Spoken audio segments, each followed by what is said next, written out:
de repente e corri em direção a ela. E eu a soltei. Ela estava presa. Bom, nesse momento a Jimena estava gritando e quando ela me viu, ela foi se acalmando, se acalmou. Eu disse, vamos embora, porque era mato, era escuro e eu pensei... supuse ir a lo más cerca porque veía também arriba que em direção ao aeroporto. Eu vi que um avião decolava, então eu vi a direção do aeroporto, qual era. Mas como era mato, eu fui andando nessa direção. Eu pergunto se ele encontrou outras pessoas ainda vivas depois do acidente. No momento de levar a Jimena, vi muitos corpos regados. Mas não tinha o que fazer, porque eu também não ouvia sinais de vida e, além disso, eu me preocupava com que o avião fosse explodir ou se desmanchar, e por isso que eu fui me afastando com a Jimena. E você não ouviu nenhuma outra pessoa? E lá em cima, quando fui descansar, sim, eu ouvi uma pessoa falando com sotaque brasileiro e perguntando, tem alguém aí? E eu também perguntei, onde você está? E eu quis ir nessa direção, mas o corpo não respondia. Aqui, algo assim, eu ouvia. Ele respondia. E quando ele respondia, a minha intenção era que ele não se calasse, mas fazer com que ele continuasse falando, gritando. Era a minha maneira de ajudá-lo, para que ele não se calasse. Ervin afirma que não foi dado para os passageiros e para a tripulação nenhum aviso de que todos corriam risco. Não. Avisaram que íamos pousar um pouso normal. Conta, inclusive, que pouco antes da queda estava conversando tranquilamente com o técnico da Chapecoense. Eu falei com o técnico e o técnico estava me ensinando a falar português. E quando ele disse, falaram, afivelem os cintos porque vamos pousar. Então todo mundo voltou à sua poltrona, afivelaram os cintos e as luzes se apagaram e começou a vibrar. E eu pensei que essa vibração fosse que nós estivéssemos pousando, um pouso normal. Eu pensei que era isso, mas não foi. Eu apenas ouvi como só isso, e não me lembro de mais nada. Depois eu me levantei do chão. O trabalho de Ervin está diretamente ligado à principal suspeita sobre o que derrubou o avião, o abastecimento de combustível. Ele diz que recebeu a informação de que a aeronave seria reabastecida em Cobija, antes da chegada a Medellín, que era o destino final. Nós, como técnicos, nós fazemos o pré-voo, nós temos uma lista de checagem de tudo que é preciso fazer no avião. Nós nos preocupamos com isso. Nós fazemos... Bom, isso, a Lâmia tem o seu gerente, tem o gerente, tem o seu pessoal, é outra coisa. Mas eu faço o meu trabalho, eu sigo tudo aquilo que me ensinaram sobre o avião. Eu fiz o relatório de que íamos até Cobija. E disseram, mas tudo bem, mas no momento da decolagem eu voltei a perguntar, vamos até Cobija, não é? Não, nós vamos direto a Medellín. Sim, mas com vistas a ir até Cobija. Pergunto então se ele sabia que a autonomia de voo daquele avião era praticamente igual à distância direta até Medellín, sem nenhuma sobra de segurança. Com relação à autonomia, essas coisas, e relação da carga, e quem faz isso é o despachante de voo, e isso é a responsabilidade da Lamia.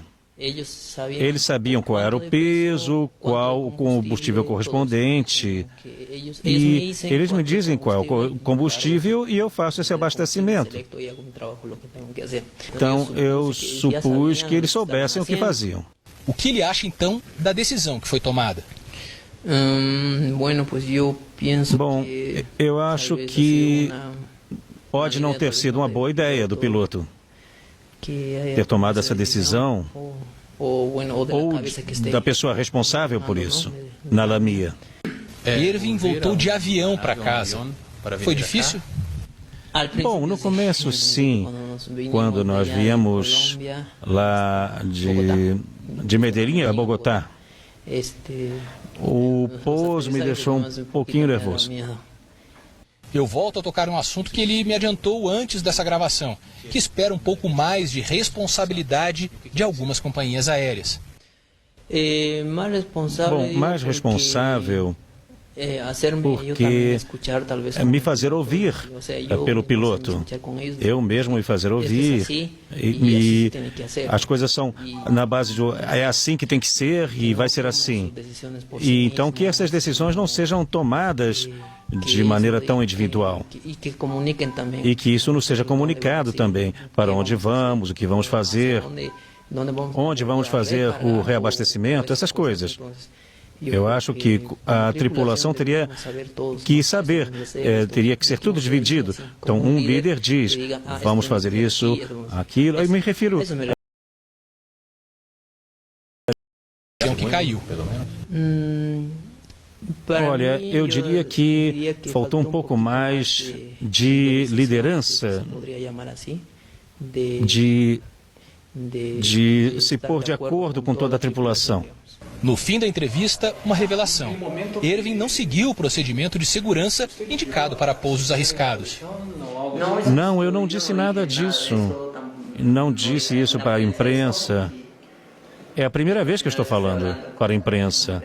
Porque disseram isso, que havia se salvado, porque não percebeu que ia cair, não? Não, conforme eu disse, ninguém percebeu. Estavam todos prontos para pousar para um pouso normal. E em nenhum momento eu fiz isso, conforme eu disse, isso era preparação para um pouso normal. E qual a primeira coisa que ele quer fazer quando acabar o tratamento? Primeira coisa, bom continuar com o meu trabalho e continuar me preparando para não deixar de voar, terminar o meu curso de pilotagem, eu quero ser um piloto comercial também, e terminar o meu curso de pilotagem. Eu já tinha desligado o microfone, mas o repórter Américo Figueroa continuou a gravar imagens de Ervin. Foi assim que soubemos que o jovem boliviano tem um novo sonho. Um dia eu quero ir lá para Chapecó, eu quero conhecer a cidade. Quer conhecer a cidade? Sim, eu quero conhecer a cidade. Um dia desses. Porque às vezes eu sinto como se eu tivesse sido salvo por eles. E eu sinto como se eles tivessem dado a sua vida pela minha. Por isso, eu quero conhecer essa cidade. Quero conhecer mais essa cidade. Em 2 estados brasileiros, parentes, amigos e fãs se despediram hoje dos jogadores e funcionários da Chapecoense. Carlos viu a Chapecoense nascer. Em 1973 já era um torcedor apaixonado. Quando o time tinha viagem marcada, ele costumava descobrir o horário e ficar na rua esperando o ônibus passar para se despedir. A última vez que o time da Chapecoense atravessou aquela esquina ali, o seu Carlos estava aqui de novo, seu Carlos. Eu entrei dentro do ônibus, cumprimentei todos os jogadores, desejei boa viagem para eles. Eles estão fazendo. Um abraço, Cheguinho. Aí. Esse trágico acidente não dá para acreditar. Nos enterros, os torcedores, amigos e familiares também têm dificuldade para aceitar e acreditar no que aconteceu. Estamos agora aliviando as dores das famílias minimamente com a vinda dos corpos, né? Então, onde eu posso, estou indo. 20 vítimas da tragédia na Colômbia foram sepultadas na região de Chapecó entre ontem e hoje. O último enterro aconteceu no fim da manhã deste domingo. O presidente da Chapecoense, Sandro Palaoro, de 50 anos, deixa a mulher e 2 filhos. Um homem muito justo, correto, dinâmico, tá? Sério e ele exemplar. E pedia para nós ter essa postura. O advogado do time, que não embarcou por pouco, também foi até o cemitério se despedir dos amigos e colegas da Chapecoense hoje. O valor da vida passa a ser diferente. Você começa a entender que você tem que fazer tudo com muito amor e no momento. Você não sabe o passo seguinte. Depois do velório coletivo ontem em Chapecó, todos os caixões seguiram para as cidades de origem de cada uma das vítimas do acidente com o avião na Colômbia. De norte a sul do país, os cortejos foram acompanhados de muitas homenagens. Os corpos de 5 jogadores da Chapecoense foram velados no Rio Grande do Sul. A despedida ao zagueiro Felipe Machado, de 32 anos, foi na Arena Grêmio e teve música e aplausos.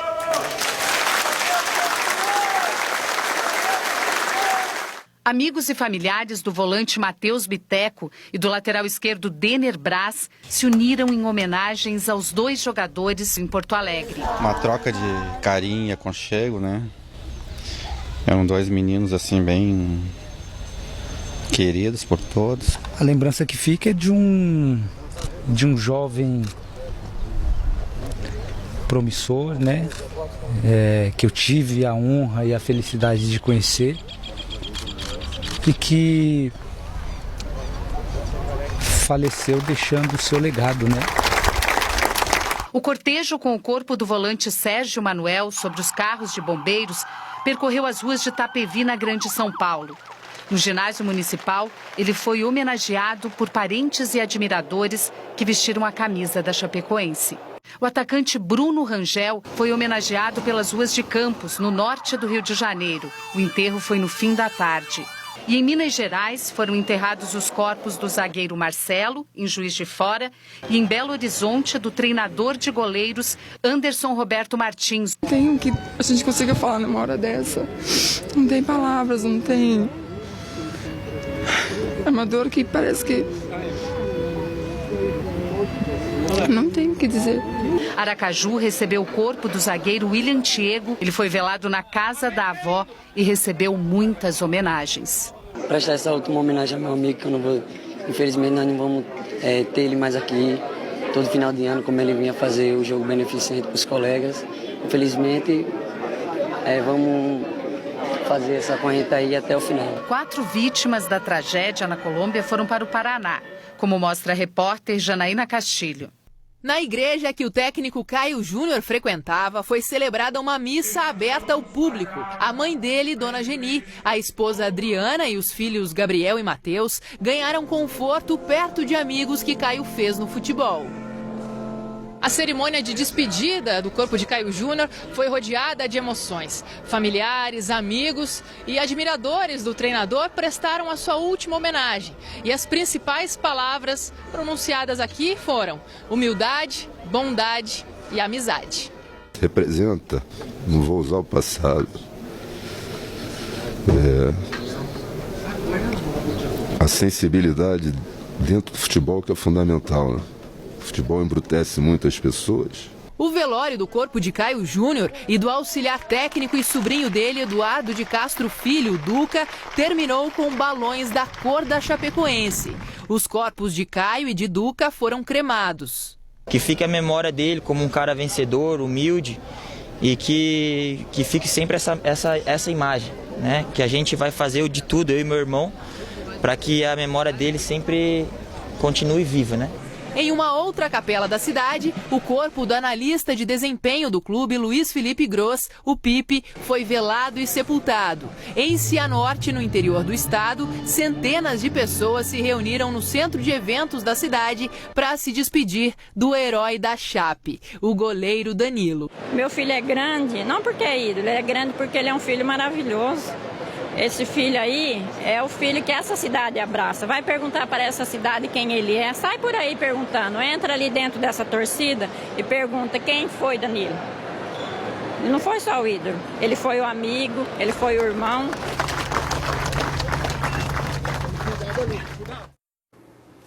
Dos 20 profissionais da imprensa que perderam a vida na queda do avião com a Chapecoense, 10 foram enterrados hoje. O corpo do repórter cinematográfico Ari Júnior, da TV Globo, foi velado em Trindade, cidade onde nasceu no estado de Goiás. O caixão veio num cortejo em cima do carro dos bombeiros. Cerca de 2.000 pessoas acompanharam. Uma missa de corpo presente foi realizada numa igreja da cidade. Também houve um velório no ginásio do Goiás, o seu time do coração. Aquele goiano caladão era um poeta do olhar. Quando Deus criou o Ari, queria provar para todo mundo que era possível construir um ser humano inteiro só com os olhos, coragem e coração. O enterro foi em Goiânia. Aos 48 anos, Ari Júnior era um dos mais talentosos profissionais de imagem do Brasil. Começou como porteiro na TV Serra Dourada, afiliada do SBT. Trabalhou na TV Anhanguera, afiliada da Rede Globo, em Goiás. Passou pela Globo São Paulo e estava na Globo Rio desde 2012, onde se destacou no programa Planeta Extremo. As imagens do Ari Júnior são um retrato da criatividade, da paixão pelo jornalismo de todos esses profissionais talentosos que perdemos na Colômbia. 20 profissionais de imprensa morreram no acidente com o avião da Lamia. O repórter Victorino Sherman e o comentarista Paulo Júlio Cleman foram enterrados aqui no cemitério São João Batista, em Botafogo, na zona sul do Rio. O domingo, que geralmente é de festa para quem acompanha o futebol, teve uma despedida triste para jornalistas que amavam a profissão e o esporte. O corpo de Paulo Júlio Cleman foi velado na sede do Fluminense, seu time do coração. Ele tinha 51 anos e era comentarista da Fox. Foi diretor de esportes do Sistema Globo de rádio. Paulo Júlio Cleman passou também pelos principais jornais do Rio de Janeiro. Foi repórter do Globo e editor de esportes do Jornal do Brasil. No Marca Brasil, Cleman trabalhou como editor. Já o corpo do repórter da Fox Sports, Victorino Sherman, de 43 anos, foi velado no Flamengo. A diretoria do Rubro Negro decidiu batizar a nova sala de imprensa do clube com o nome dele. Victorino Sherman já trabalhou na Band, na Record, Rádio Globo e no Sport TV até 2012, quando mudou de emissora. Parentes e amigos participaram do enterro dos 2 jornalistas da Fox. Eu trabalhei com eles, né? Eu tive um período de 10 meses antes da Copa do Mundo, depois fiz a Copa do Mundo com o Paulo, com o Vitorino, com o Mário Sérgio, conhecia bem o Deva. Um momento difícil, né? Absolutamente difícil, uma perda trágica. O irmão Pedro Sherman prestou as últimas homenagens a Victorino. Que ele compreenda e aceite que não mais pertence a essa esfera física da Terra e que por esta razão a ela está devolvendo o corpo físico que aqui usou por empréstimo. Obrigado, Senhor, pela fé que me anima e que me motiva nessa prece em favor do meu irmão. Que assim seja. O corpo do repórter cinematográfico da Fox, Rodrigo Santana Gonçalves, de 35 anos, foi velado numa cerimônia reservada no cemitério Jardim da Saudade, em Paciência, zona oeste do Rio. No sul do Brasil, os amigos do jornalista Lion Espíndola, do Globoesporte.com, fizeram um mural com fotos.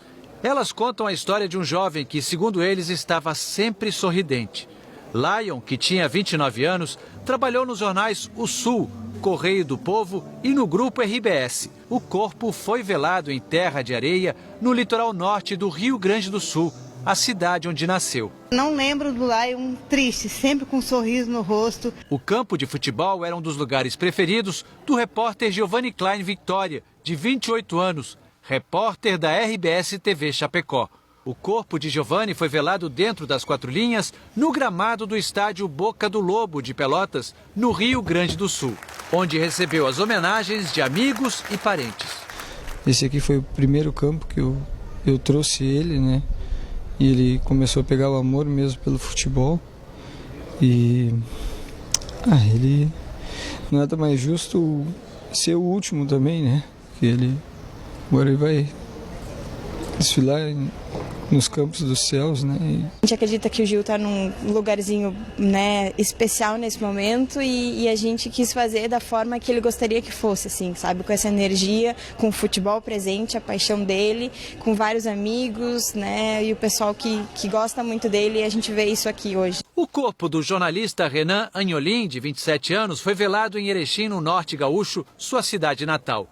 Renan, que atuava como repórter da Rádio Capital Oeste, apenas em jogos da Chapecoense, foi enterrado esta tarde. Ele também trabalhava para a RIC TV, afiliada da TV Record em Chapecó, e ancorava o programa Jornal do Meio-Dia. Um menino de ouro, dá para nós, toda a família está sentindo. E tem que dar força, sabe? Porque não é fácil ficar com uma pessoa assim que era tudo para a família da gente, né? Então, é uma dor sem explicação. O radialista Edson Luiz Ebelini, o Picolé, foi enterrado hoje de manhã no cemitério Jardim do Éden, em Chapecó. Ele trabalhava numa rádio da cidade e era setorista da Chapecoense. O enterro foi acompanhado pela família e por colegas da imprensa. Todo dia a gente estava junto. Então é um momento muito difícil, de muita dor, fica nem diria uma lacuna, fica uma cratera no meio da imprensa que a gente precisa reconstruir e ter a responsabilidade de continuar levando a notícia boa e as que não sejam tão boas, né? E agora o Picolé se construiu um homem, um cidadão, um ser humano, um profissional da melhor qualidade. Um vídeo produzido pelos colegas da Fox Sports foi exibido durante o velório do narrador Deva Pascovitch, em São José do Rio Preto, e fez muita gente se emocionar. Deva tinha 51 anos e trabalhava na Fox Sports desde o começo do ano. Ele também era um dos donos da rádio CBN Grandes Lagos. O bispo de Rio Preto, Dom Tomé, celebrou uma pequena missa em homenagem ao amigo jornalista. Depois, o corpo seguiu para Monte Aprazível, onde Deva nasceu. Outro funcionário da Fox Sports, Licácio Pereira Júnior, foi velado em Mirassol, também no interior de São Paulo. Ele tinha 48 anos e era coordenador de transmissões externas do canal. Durante o cortejo, os amigos cantaram o hino do Corinthians, Clube do Coração de Licácio. As cinzas do ditador cubano Fidel Castro